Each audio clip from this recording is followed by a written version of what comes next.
I clicked that by accident there. I fucking right under the fucking bus. We are, because I don't have a screen to see if we're on live. Yeah, we're on, Stephen. Are we? We're on. Yeah. Hello and welcome on in, folks, to this Monday's edition of Entertainment News here at MBE. Just like to thank you once again for joining us here on our YouTube channel and, of course, our Twitch stream. I'm one of your co-hosts, Stephen John McLaughlin, our other co-host, John C. Walsh. We're here once again. It's been a while, John. You did a couple of shows yourself last week. Watched them. Very good topics to discuss as well. Stephen, why the midst of Barbie on one side and Oppenheimer on another, finding news was pretty tough, but you did it. Stephen, what's going on here? I don't know. What's happening? Why do I look as though I'm 2 inches taller than you? And it's just not right. I'm going to sit down a little bit. I'm not even slouching. I'm normally like this, so it's not me. It's not me. I've not grown, I can assure you, Stephen. It's just coming over here. The waves coming right over here. Stephen is most certainly 4 inches taller than me, so rest assured. And I'm not fucking sitting in stilts trying to make myself look bigger. I don't know what's going on. Needless to say, Stephen, I had the last laugh. Out. Yes, I had the last laugh. What was that from again? Partridge, needless to say. You could say needles to say I took drugs. Anyway, let's move on. We're not going down that road. But anyway, I had the last laugh. That's right. It was his fucking book, wasn't it? It got pulped. Bouncing back. Yeah.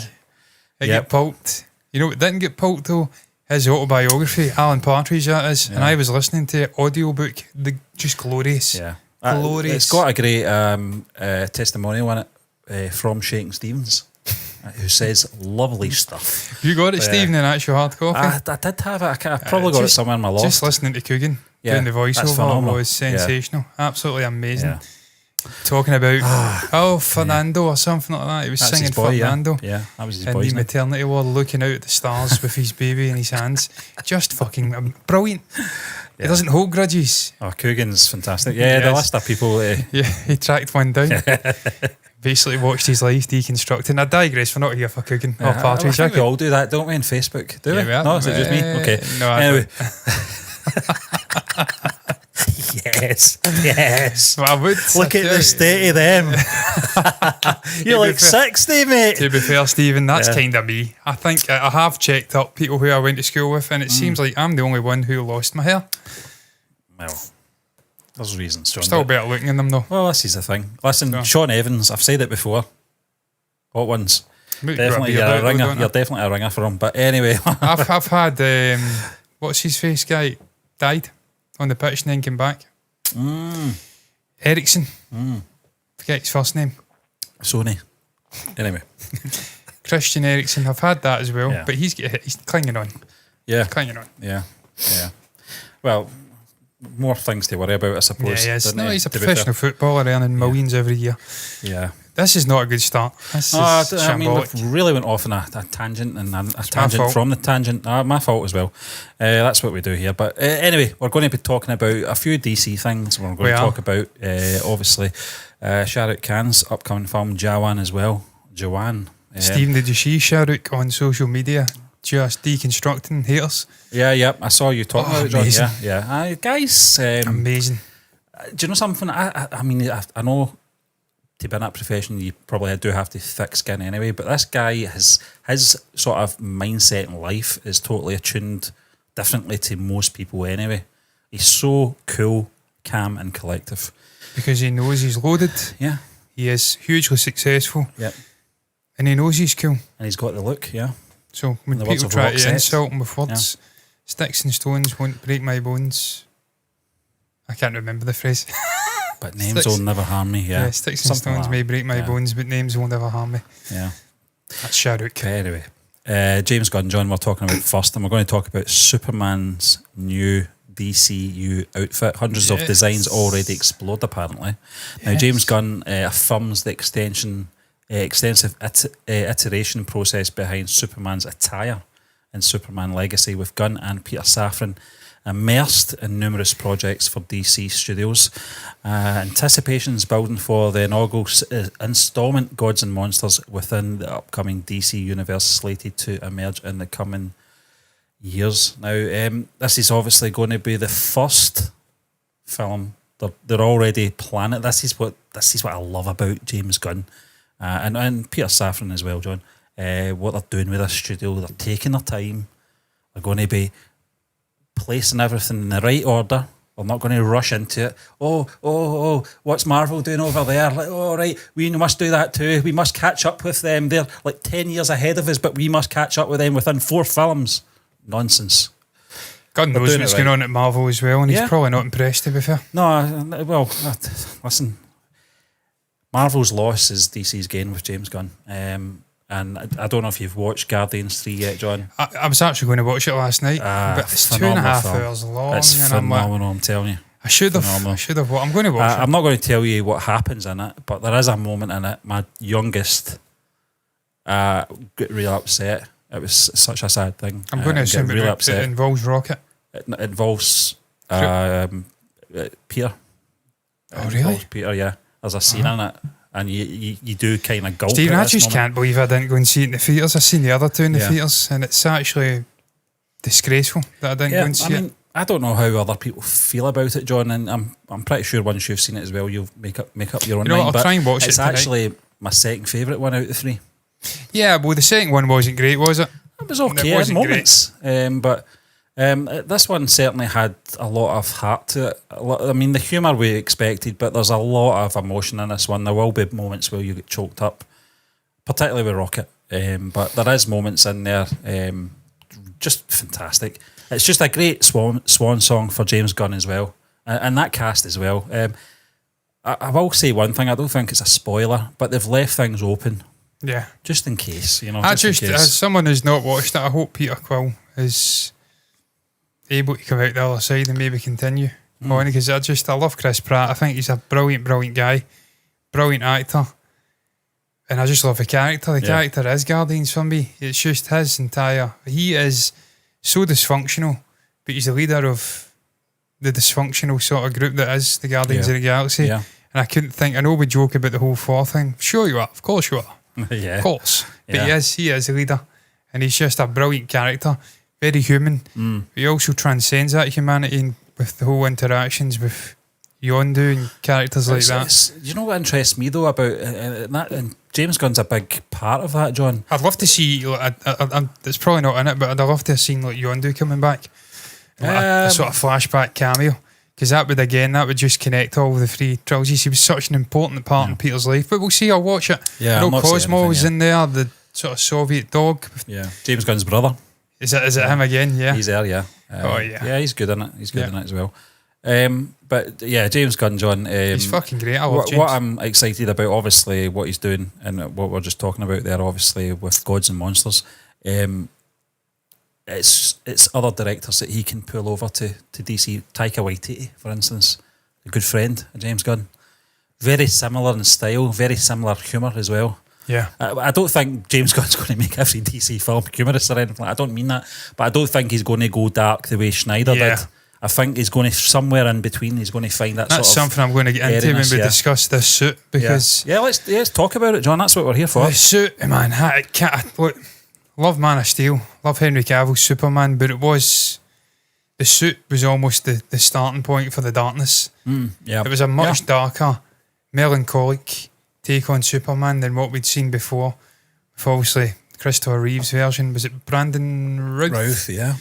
Their versions, obviously, looking back, I'm sure there was ones I've missed. I'm sure there was some sort of animated fucking thing, cartoon thing at some point that I've missed.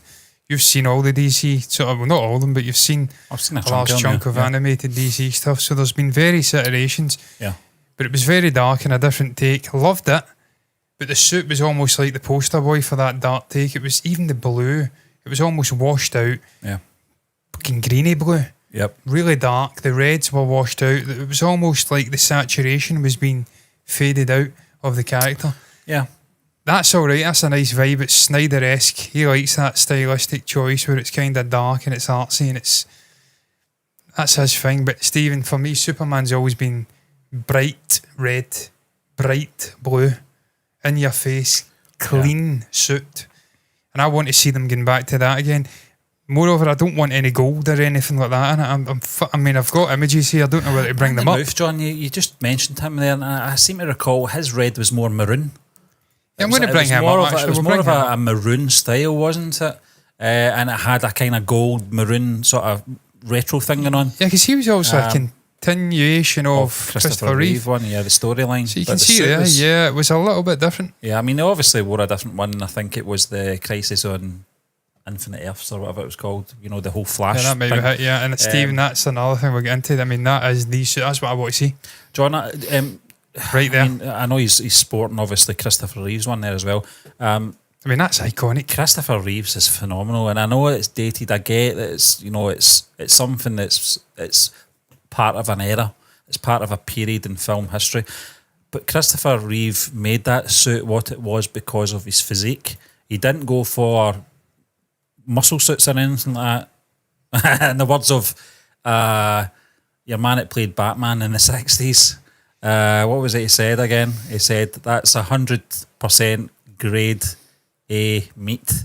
Or something. I can't remember. It was the Big Bang Theory. But it was solid. He was just absolutely solid. That's what Dwayne Johnson says as well. They try to offer him a muscle suit. He's like, bitch, I'm the muscle suit. Exactly. Unlike Zachary Levi, who was obviously 80% muscle suit. Because he's a very skinny beanpole of a man. It did look ridiculous, let's be honest. You can just tell when someone's wearing a muscle suit. The neck's the giveaway. Yeah. You've got to train it, man. I mean, I've got quite a small neck, and that's the giveaway of where I'm at just now. Skinny fat, not muscly at all. And when a guy's jacked, you think of Ben Affleck, you think of Henry Cavill, you can tell. You just know. Yeah, you just Stephen, know, I mean, that is Brandon Routh's suit we've got up there. It's classic. It's blue, bright yellow. I think that's the Christopher Reeve one. Maybe Photoshop because I'm looking at it. But that is that's what I think about when I think about Superman. Yeah. I think of really bright, satirised. Do you not think of the Nick Cage one? The sort of low neck. That's nearly there, isn't it? That's nearly there. Yeah, it's almost there. Steve, that was almost like those low-cut V-neck T-shirts that were all the rage in the 2010s. I think of Rossi's jumper. Yeah, it's just Friends. Way too fucking low. You almost inevitably have to shave your chest, or you're going to look like Pete Sampras. Yeah, Rab C. Nesbitt. Yeah. Stephen, there's another version, and that's almost like a continuation. Yeah, they've muscled that out a bit. Yeah, they've definitely muscled that out. I don't know who this guy is. He's popping up time and again. I don't know who this is. This must be one of the favourites for Superman Legacy, an actor. I'd have to search it up. Right, okay. That's the sort of classic suit, isn't it? That's kind of what I'm thinking about when I think of Superman Legacy, what I as a fan would want to see from the suit. But again, you've got this gold, and I'd just like to see them getting away from the gold accessories. Yeah. Just straight red, blue, a little bit of yellow and red in the suit, or indeed this number here. I know you're not as much of a fan of that, Stephen. But something about the black. I love that black. Looks like it's from an animated film. Yeah. I'm trying to. I can't remember what one it is. If anyone's watching this and they know what it is, please let us know in the comment section. But it does look familiar. It certainly does look familiar. But it's just something about that contrast in the black. It's just really cool. I like the blue in that. Yeah, it's like almost. It's almost turquoise. Yeah. Steve, would you like to see something like that? Would you like to see them going back to the almost traditional borderline lycra kind of suit where it's not like fucking titanium with patterns on it and it's like chiseled out of metal? I just think everything looks the same now. Iron Man's suit looks like Ant-Man's suit, looks like Shazam. It looks like everything just looks the same now. It's just it's all the same style. Captain Marvel. It's just all looks the same now. Yeah, different emblem on the front, but it all looks the same shape, looks the same style, looks like the same designers designed all of them. But no, I'd like to see them getting back to this, John, absolutely. And listen, that's actually grown on me. If they're getting back to this and it's going to be based on, obviously, it's Superman Legacy. Yeah, so I'd love to know what it's going that to be. means. Maybe there's a time period set in a specific time period as well, which would, I think, would relate to how Superman looks as well. I think that's what they were trying to do with the Brandon Routh one, the Bryan Singer film. Give him that sort of period look, you know. It's another potential sneak peek they're saying by artist Tepanka to look da. This is not official art, but again, you've got this is going to what I almost wouldn't want to see. Yeah, but it's like the shiny gold. That's pretty cool. That's pretty cool as well. Yeah. I don't know what route, Stephen, as you say, you'll probably get something to read, man, when it comes to there's any suit out there that I've really been offended by, to be honest with you. I think they grow on you very quickly. I think if you're a big fan of the character, then, you know, the suit, I mean, it's really the guy in the suit, apart from maybe stick nipples on the suit. I didn't mind any of the Batman suits. Even the George Clooney one was great. I mean, that boy's almost Star Trek fucking Spock boy. Yep. Bones McCoy boy.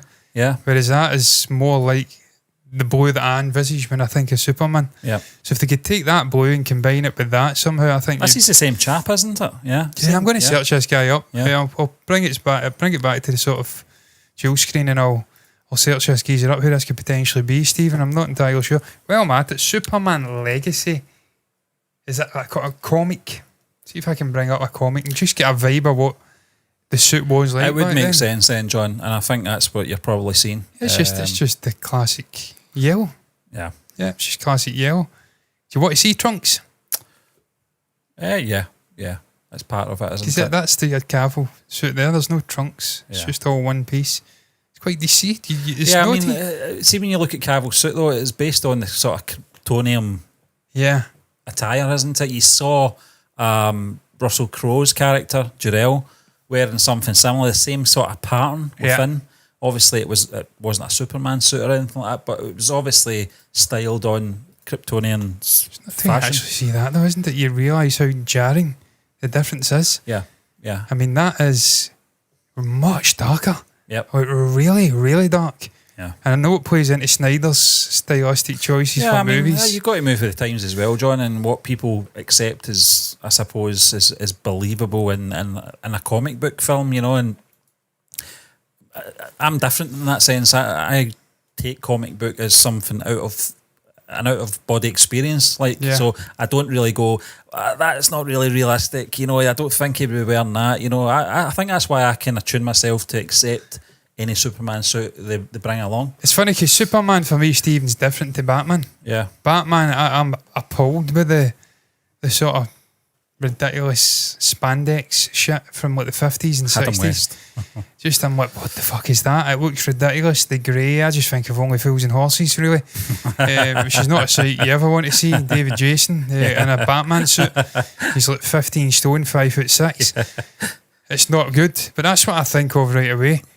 And I think what Tim Burton did, and obviously Joel Schumacher, and moving after that, the likes of whoever the fuck came after that, Christopher Nolan, Matt Reeves, Zack Snyder. Yeah. What they did with Batman is, I'm all for that, taking it as far away from that spandex, sort of quirky, what do you call it again? There's a name for it.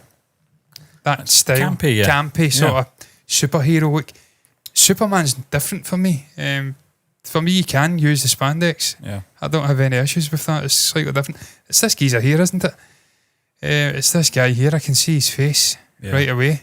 David Corenswet, he seems to be the main man, doesn't he? Or is it him? Tom Brett? I think it's David Corenswet. I think it's David, yeah.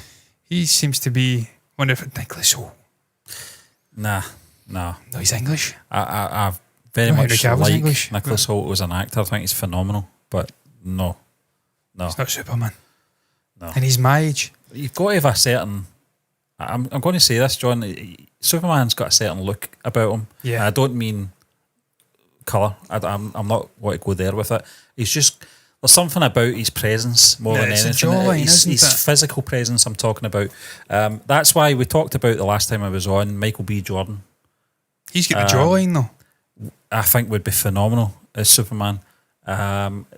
Because he's charismatic as well. He's got the presence to bring it off. I don't know what are we doing here? What is this? Superman Legacy. Yeah. Casting rumours. Phoebe Denova. Yeah, okay. Rachel Brosnahan. Emma Mackay. What the fuck? Emma Mackay's great, by the way. She's like the sort of English Margot Robbie. Do you know who she reminds me of? The girl from Class. Yeah, she does. The one that Yeah, died. the one that died. Yeah. Yeah. What is her name? Shivani. Yeah. She's brilliant, man. Yeah. Emma Mackay, but Superman? No, come on. Oh, it's Lois Lane. Sorry. Yeah. Listen, I didn't even realise when I searched up. Yeah, when I searched up actors, I just thought it was all Superman. John, that's another important factor though you've got to take into account is the chemistry between those two characters is important. Yeah. And one of the things that, as much as I did like Brandon Routh as Clark and Superman, I can't remember her name. Amy Adams. No, she played the Henry Cavill. Oh, sorry. What did you say there? The Brandon Routh one. I can't remember her name. I can see her remember face, but I can't. She was Superman. James Marsden was in it as well. Returns. Superman Returns. I can't remember her name for the life of me. I can see her face. Kate Bosworth. Kate Bosworth. Yeah. James Marsden playing the smug guy as usual. Got Kevin's face. He was like, Yeah, I mean, he was a good Lex Luthor. Let's not. Listen, man, I can't. Kevin Spacey's one of the all-time great In actors. terms of performances, I'm not going to hold that against him. Yeah, Sam Huntington as well, Jimmy Olsen. By the way, I've warmed to James Marsden, by the way. I'm telling you that right now, I've warmed to that guy hardcore. I was watching an ASMR clip I liked from him in Sonic. I thought he was great in Sonic, John. I had to laugh, Stephen. Someone says in the comments, oh, he's quite comedic, isn't he? Never seen that side of him. People are rhyming off all the movies. Right away, I'm like, Sonic. Guy was hilarious in Sonic. Really It became about him and Jim Carrey facing off against each other. The back and forth. He was hilarious. But he came away with an amazing line in this ASMR thing. He's doing a show just now about, I think, a lawyer or something, or a politician.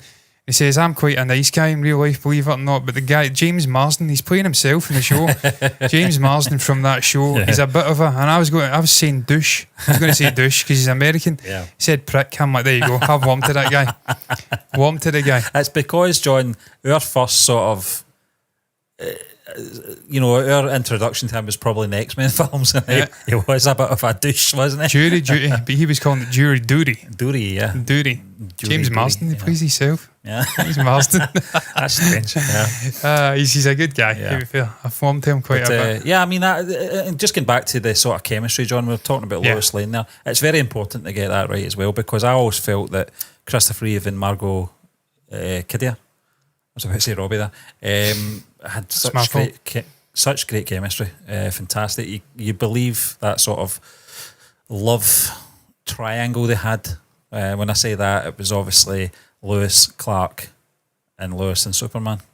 It was a great sort of triangle, with two people. And obviously Superman and Clark have their moment as well. And is it Superman 4? Yeah, it's free. Yeah. I always wanted to fly. Is that the trash compactor? What was you know the line brilliant? You always wanted to fly, Clark. No, what was it? You always wanted to fly, Kent. Now's your chance. Fucking love it. Brilliant. That's an amazing scene.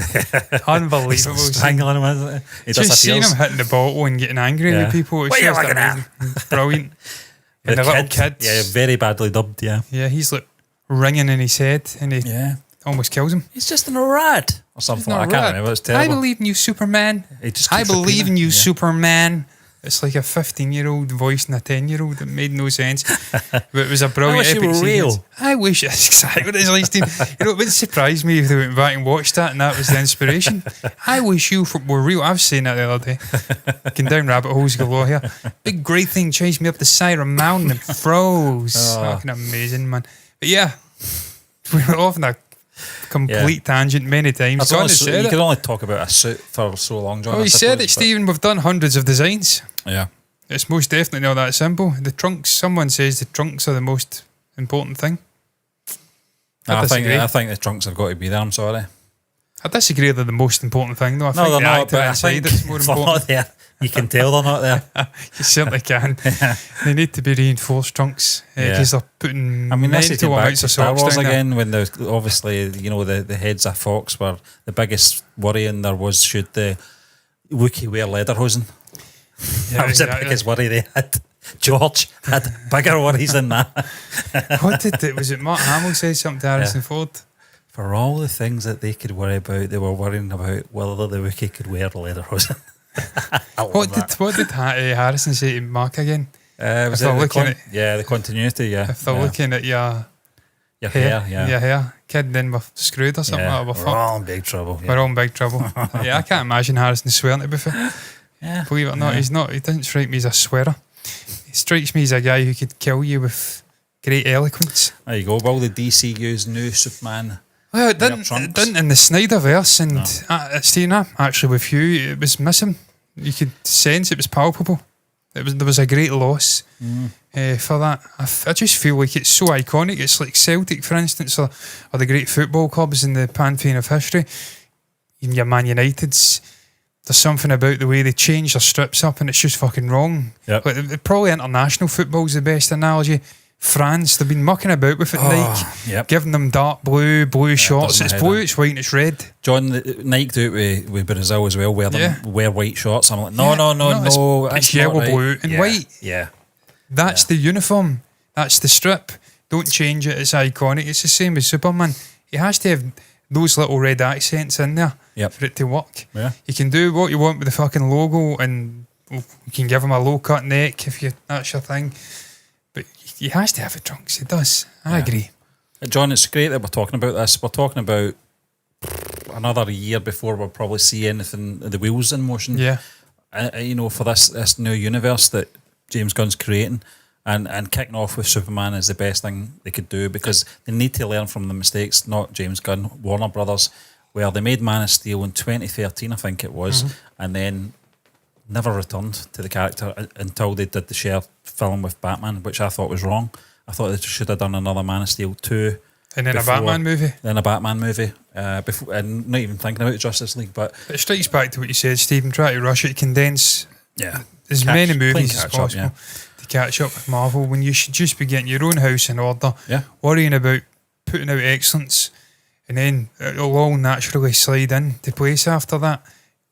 Don't worry about what the other guys and gals are doing. Get your own shit in order and it'll be successful. And I've never understood that great desire by DC to follow in the footsteps of what Marvel are doing. They're two great comic book institutions, but they're completely different, Stephen. Different vibes, different tone, different characters. Yeah. Just do what suits you. Collectively, Marvel have got more interesting characters, I think, but DC have got the bigger characters. They've got the powerhouses. Yeah. Even the villains have got the greatest villains. Yeah. Lex Luthor, Joker, Riddler, Penguin, Penguin, Poison Ivy, Catwoman, Selena Kyle. Batman's got a lot of villains, hasn't he? He has, I mean, there's so many. You've so many amazing. But then you've got villains. obviously the Green Lantern, Corpse. Yeah.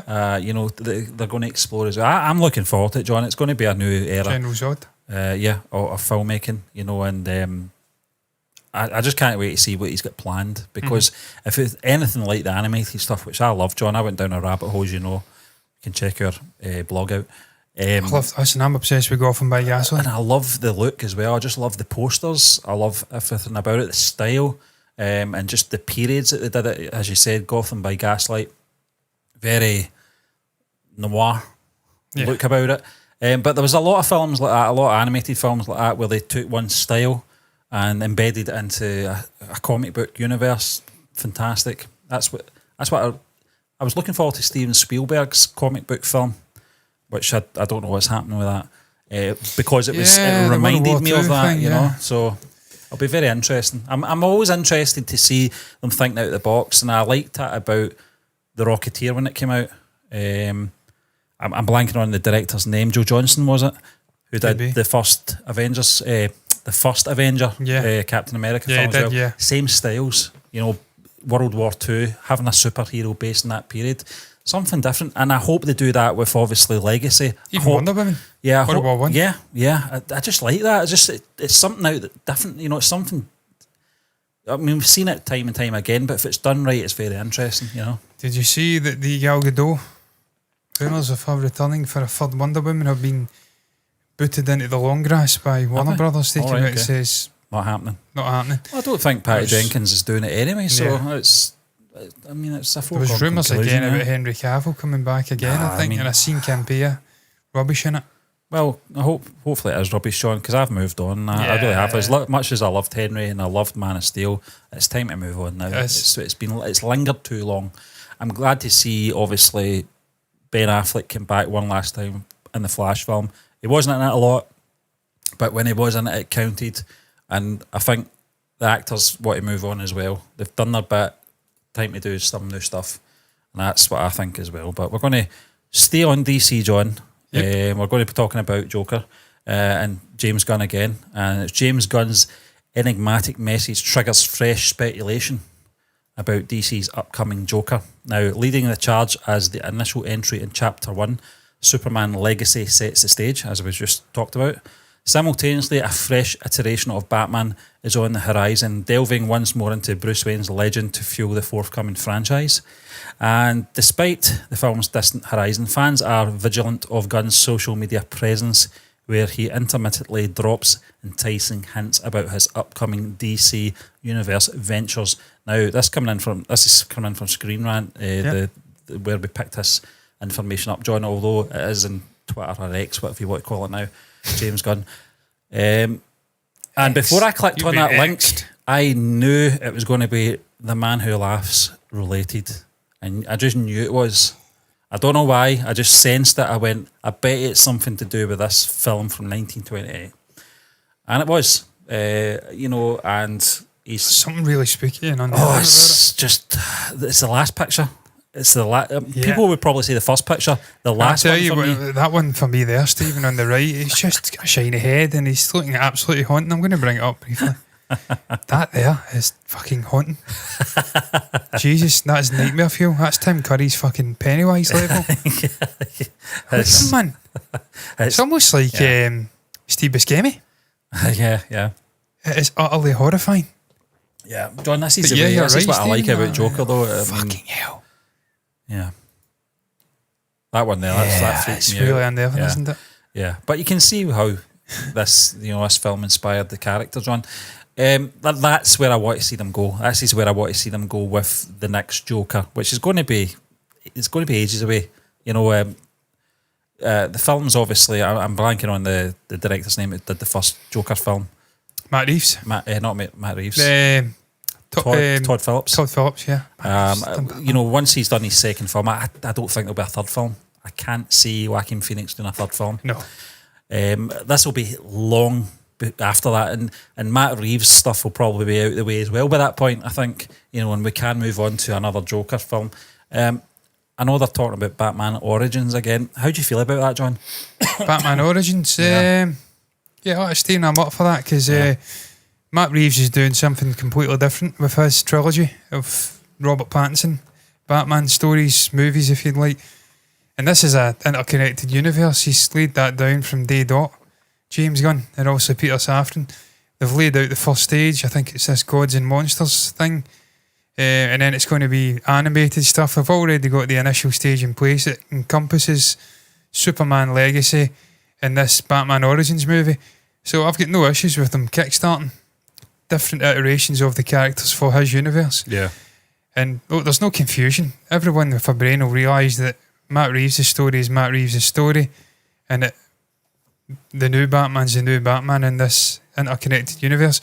And obviously, Stephen, we've seen that the audience has got a degree of, don't want to be patronising here, but intelligence when it comes to being receptive to multiple Batman characters, because we've had Michael Keaton Batman, Ben Affleck, Pattinson's movie. There is multiple iterations all happening, existing at the same time, and there's no confusion. So no, I'm all for it, Stephen. Again, if we're getting a Joker, maybe a standalone Joker fucking movie, just connecting it all together and seeing all these characters, it could potentially be absolutely epic, Stephen. Yeah. Absolutely epic. Superman and Batman existing in the same universe as perhaps, you could have an unbelievable ensemble movie where it's like a gallery of villains coming up against heroes. It'd be fucking amazing if it's done right. As much as it's unreal. As much as Joaquin has done an excellent portrayal of the character, there is something still light about the character, although he did some hideous things. When you look at the pictures from The Man Who Laughs and the sort of tone that you're looking at, this is what I want from a Joker film. I want something terrifying that's going to frighten me. I don't know how dark James Gunn will go in terms of ratings with his iterations of these characters in this universe as well. It will be very interesting to see tonally where he's going to go, and that tone will have to be across the board, I imagine. But in terms of the Joker, would you like to see the Joker film come first before you see a Batman film? I'm not fussed. I'd probably prefer Batman because you're setting up the heroic characters, and then you can bring in, obviously, the Joker movie, and you know the parameters of the world at that point, where the heroes are. You can bring the villain into this world and he can play with them. Because you've seen that with obviously Christopher Nolan. We've seen Batman established, that version of Gotham established. And then the notion that Joker can come in and toy with all the villains and the sort of hoodlums and gangsters in Gotham and say things have changed since the Batman came about. Yeah. I know why you have your little group therapy sessions in the daylight. He can then come in and manipulate things once you've got the parameters of a universe set in stone. So I'd probably prefer Superman, Batman, and then we go for sort of traditional villains coming in. What is my dog doing, man? Apart from Going being a to town, pain in the yeah. arse. Yeah. See, I love that, the Batman Who Laughs. I'm sure that's the one where he decapitates Joker and he walks about with his decapitated head. That is absolutely fucking insane, isn't it? I think they've done a figurine of that. Yeah. And it was just unbelievable. Look at that. Yeah. So good. The artwork is phenomenal, John. It is. Yeah. In terms of who could play it, Stephen, that's a whole other ballgame, isn't it, Yeah. man? Who could play Joker? I mean, again, if this is your inspiration. Most people go for people that look like him, but you don't really have to go that way. No. I mean, you know, Heath Ledger, you would not bet in a million years before he was announced that he was up for that role. But that's the way I like it. I like someone that can come in and shake things up. I mean, when Jack Nicholson was appointed, the role for the 89 film, Tim Burton one, it kind of made sense. I don't think he's going to need a lot of makeup because he kind of does look like he's got a manic stare about him anyway. He's got the same hairline. You'll not have to do it. They obviously did touch him up and put sort of pins in his mouth, but there wasn't much they had to do. They knew they were going to get a performance out of the legend that is. But as long as the person comes in, does something and adds their own thing to it. But I want to see someone tall. I want to see someone thin. Yeah. You know what I mean? Because that's what the character is to you. He's like 6'2" or something in the comics, and he's very, very thin, as you said. So, I mean, I don't know who you could get in. Nicholas Hoult. Yeah, probably Nicholas Hoult, and he's a great actor. Yeah. Not quite the hairline of your man in that, but Steve, I mean, there's just so much scope for that character. He's such an iconic villain. Your Skarsgård. Skarsgård, yeah. Well, any of the Skarsgårds really could come in. I mean, you've got the one that played Tarzan. Is he a Skarsgård? Yeah, the Skarsgård. Yeah. He's probably even taller again than Bill. Alexander? Is that? Alexander. Yeah. Is he a Skarsgård? Yeah. I'm going to search him up. Alexander. Yeah, I think he's related to them. There you go. Yeah, there's two brothers, isn't there? And then three brothers. Yeah, Gustav, Bill, and then also Stellan. Walter. He's 6'3.5". Yeah, 6'4". He doesn't look like the other ones though. I don't know what it is. He's got a kind of different look about him. Yeah, he is. He's the tallest. And obviously you've got Stellan as well, but he's a bit old to be playing the Joker now, I think. Yeah, he is, which is a shame because he's epic. But Stephen, I think he'd be amazing. Yeah. Bill's obviously played a lot of villains.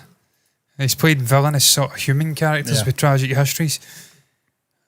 Not really seen that from Alexander, from what I can remember. I think he was in the Robert Eggers movie, The Northman. John, you talk about Robert Eggers, The Northman. There's your man there right away for the Joker. Well, he's getting on though. We need to make a move if we're going to have him because he's in his 60s now, late 60s at that. I think mid to late 60s. So I mean, he's the obvious choice, isn't he? He's just manic. He's an incredible fucking actor, and you've seen it. Even playing like the black and white. If you were to go down that stylistic route, yeah. You like my lobsters though, don't you, Winslow? Say it. Hark, with Slytherin's tentacle tail. He's got some delivery about him, you know, and he's certainly, as you say, maybe if he's maybe about 10 years younger, then it would be, I think, more realistic. But there's nothing to say that he can't play the character, you know. Well, I mean, that iteration we're looking at is quite old, like. Yeah, well, quite liney. Those days, people did look a lot older than they were. It was that soap they were using. Yeah, carbolic. Yeah, carbolic soap. It just staged them terribly. Right up to the 60s. It was a post putting that Beatles group that we're in, talking about John Lennon and all of them, how they were much older looking in their age. Yeah, which is not technically true. They were wearing facial hair that aged them. Yeah. You look at Macca when he shaved his beard off, he looked in his 20s. Yeah. But they definitely, they looked older than what I look, even now, and they were younger than me. So there's something in the water back then. Yeah. I don't know how old this guy is, maybe fucking 50.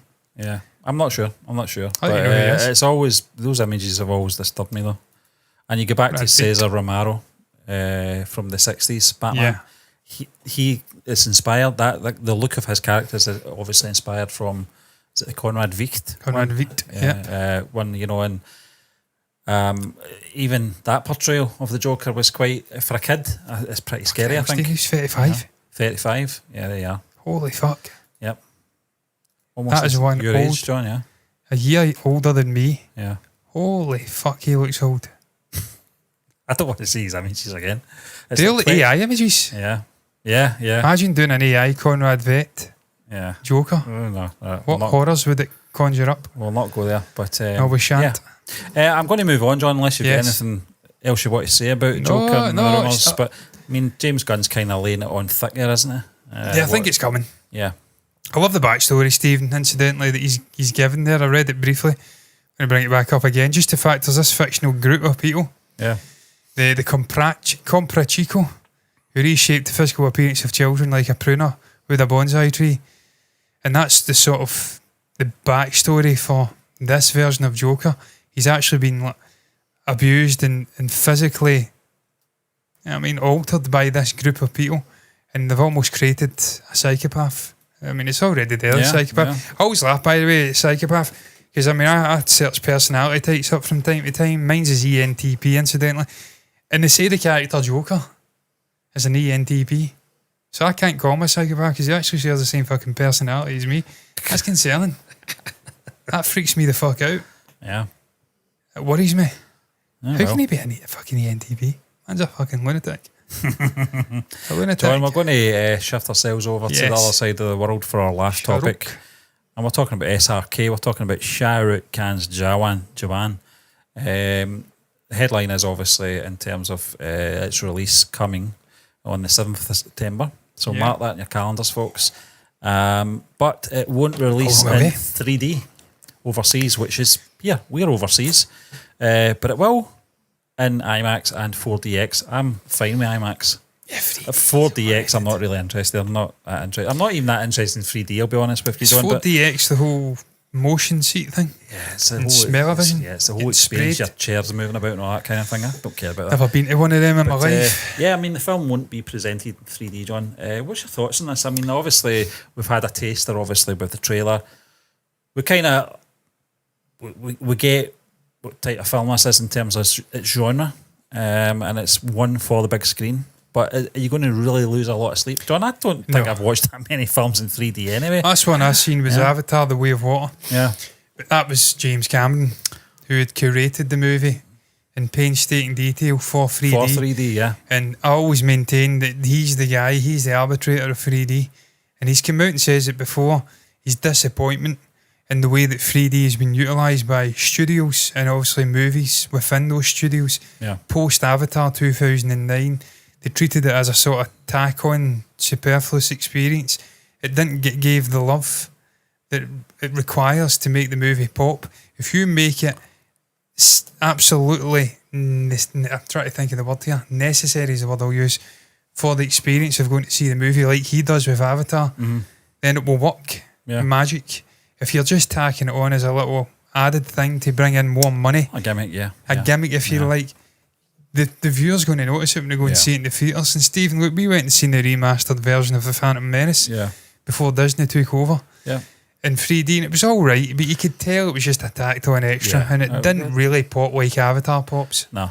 John, Avatar the main is reason I went unreal. to see that was it wasn't because just the 3D thing, it was to see Phantom Menace in the theatre Yeah. once more. It was good. I It saw was it in good. '99. It was good to see it again. I don't know what anniversary that would have been at around about that time. Yeah, 2013. 2013, it's probably something like 14th, 2014. 15th. Probably 15th. 2014. It would have just been before, obviously.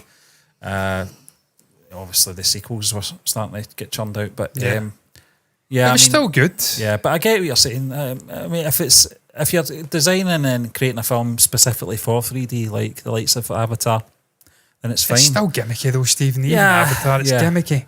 It is. I don't care for it, John. I think the sort of human eye is just attuned to watching two-dimensional and accepting it for what it is. Stephen, you come out the theatres and your eyes are fucking. I don't know about anybody else. I came out, I couldn't see for shit for about an hour Can't after. look at your phone. Literally, I was Everything's a walking blur. out. It was Silverburn. I was walking through Silverburn shopping centre.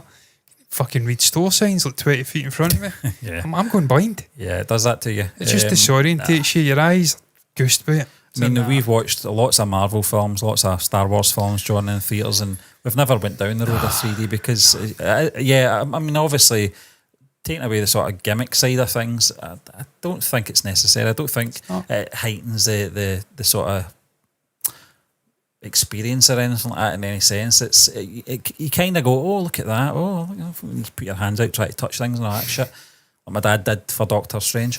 But you know, it sort of dissipates. It goes away after about 15, 20 minutes and you're just like, I wish I could take these fucking glasses off. They're annoying me. It's not that, you know. It's like, Stephen, you're in a theatre. It's already kind of stuffy.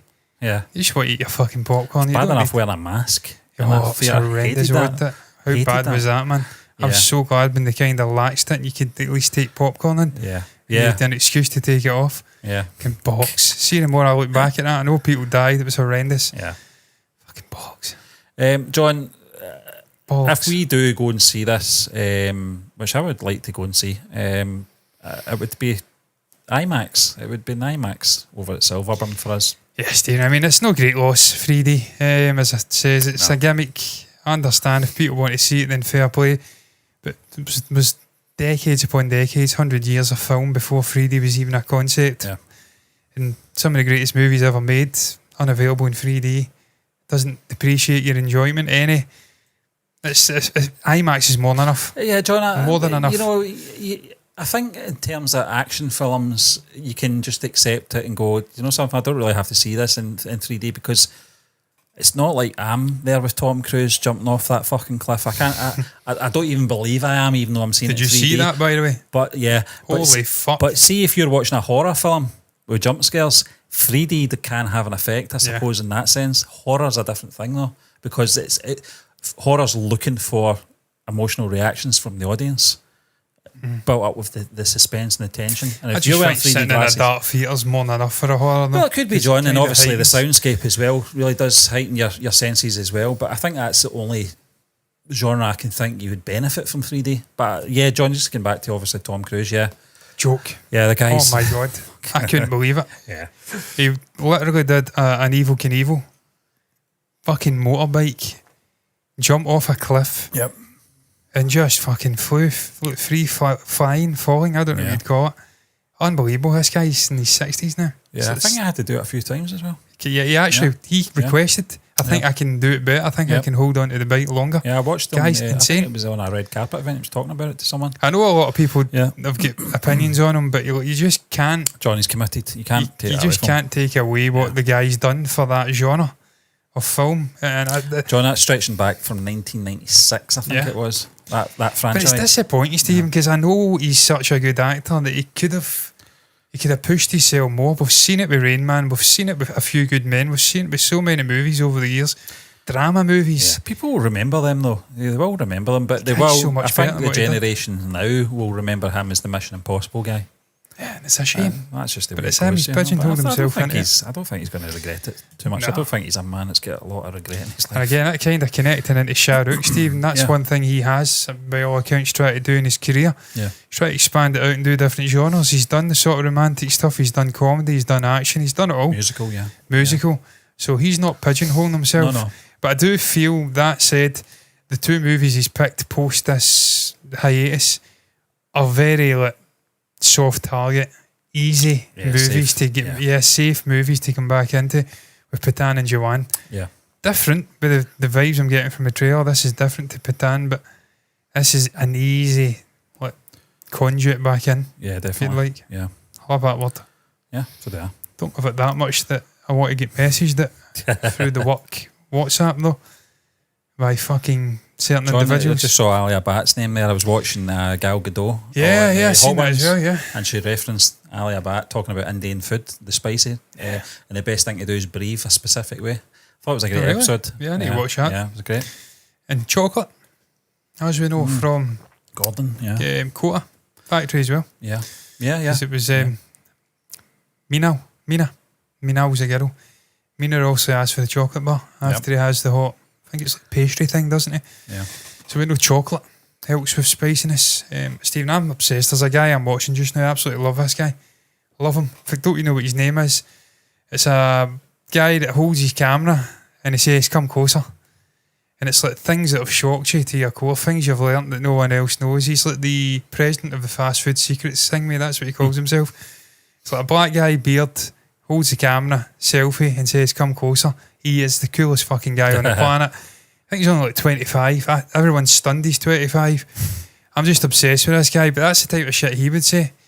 Like if you've got hot and spicy stuff, chocolate, I'll see if I can find him, man, just to try and get his name. But he's so good. Just my homepage is just awash with like ASMR. busty ASMR artists, and I can assure you, I watch Fred's Voice. I don't watch these fucking gimps, but I can't find him. But he's great. He is absolutely brilliant, this guy, and that's the type of shit he'd say. What Gal Gadot did with Alia Batman, she says, I've seen it, that she's going to break through in Hollywood easily. She'll have a career. And I've not really seen a huge amount of Alia. Have we seen her at all? I think she may have been in Triple R. Yeah, briefly, yeah. But not a big part. Underutilised, wasn't she? Truth be told. So I can't really attest to that. I know there was a villainous thing, like gangster thing. It may have been. I think we've seen a few trailers where in it. Yeah, I can try to remember what the name of that is. And I'm never going to get it. Yeah. It will come afterwards. Yeah. But yeah, so I'd love to see more big Indian actors breaking through into Hollywood. I think there's definitely a place for it. Danush also in The Grey Man. Yeah. But I want to see them make the jump over. I don't want them being the token. No, you want to see. I mean, you know they're better, Steve. They are better at that because we've seen enough films of Danush to know how good he is. And we kind of had those sort of suspicions before seeing The Grey Man that how he'd be utilised. And it was disappointing in that sense. And obviously, with Rajamouli's success with Triple R, that's one of the big things I'm hoping to see. He signed a contract with a big agency in Hollywood, making movies potentially for Western audiences. He can bring in the likes of a NTR Jr. or a Ram Charan or an Ali Abbat. Yeah. Guys like that, bring them into big Western movies and just show a wider audience, international audience, just how good these guys are, because they are the proper artists. The likes of Shah, Rukh. Phenomenal. They're not just straight fucking just actors. Just everything about the production, John, and you talk about the directors, you talk about the composers, which we have became to know and love, and obviously their ages as well, very young, talented people. Yeah, Andy Rudd. So Andy Rudd, Ravichandra. Yeah. He's fucking a year younger than me. Dance choreography as well. Yeah, obviously Prabhu Deva. Yeah. I was listening to Vicky Bala again. Yeah. There's a song from Anne Marie out just now. I don't even know if you know who Anne Marie is. No. And it reminds me of Bukala and Bukabala. And every time it comes on, I'm going, Bukala, Bukabala, Layla. John, it's phenomenal that you can I fucking love Prabhu Deva. I think he's absolutely amazing. Yeah. What a dancer, what a personality. Just a cool guy. And he's, again, the sort of typical Indian performer. Can write, can direct, can dance, can act. He's fucking everything in his locker. Just a cool guy, man. Yeah. And there's not enough Western actors capable of that. Nope. Taron Egerton, Hugh Jackman. Who else? Nobody. No. Joseph Gordon-Levitt, perhaps. Perhaps. Spacey, I know. Yeah, Kevin Spacey, yeah, there's not many. Yeah. But look, I digress, man. We're done here. Yeah. Unless, I'm presuming we're done here, Steve. Yeah, we're finished. Three very interesting topics to discuss. And a lot of tangents. Yeah. Falling in for good measure. And that was my fault entirely. Why not? Superman Legacy, new costume. Gunn's been out. The director, as they call him, James Gunn. He's out and about. Resigned to Teased by director. Fuck's sake, Andy Begbat. It's James Gunn. He's not just a director, mate. He's the fucking guy who is leading the whole creative process of the new DCU. GJ. Give him the respect. JG. Yeah. He's teasing the new costume. Are you looking forward to seeing Superman Legacy? What kind of costume would you like? Would you like to see a more Christopher Reeve-esque? You want to keep the sort of dullish, muted notes of Zack Snyder's Superman? Would you like to see it come in black? That's another thing I watched. Fucking hell, man. So many rabbit holes. Guy, it was a body double for Bane in The Dark Knight Rises, just talking about his experience. Fucking amazing. Share your thoughts down below about that. Share your thoughts down below about a new Joker potentially coming. Gunn's been out teasing a lot. He's been teasing a potential new Joker in his universe based on the 1928 movie. 1928. By Veet, I think his name was, the actor. He was a year older than me and he looked about 20 years older than me. Share your thoughts on that. Shah Rukh Khan's Jawan not getting a 3D release overseas. Anything you feel compelled to share can go down below in the comment section. That's the place you put your thoughts as ever. If I can speak the King's English, because the Queen's dead. She's dead. Do the same thing over on Twitch. Follow button, notifications button over there to see he's doing the exact same content on a completely different platform.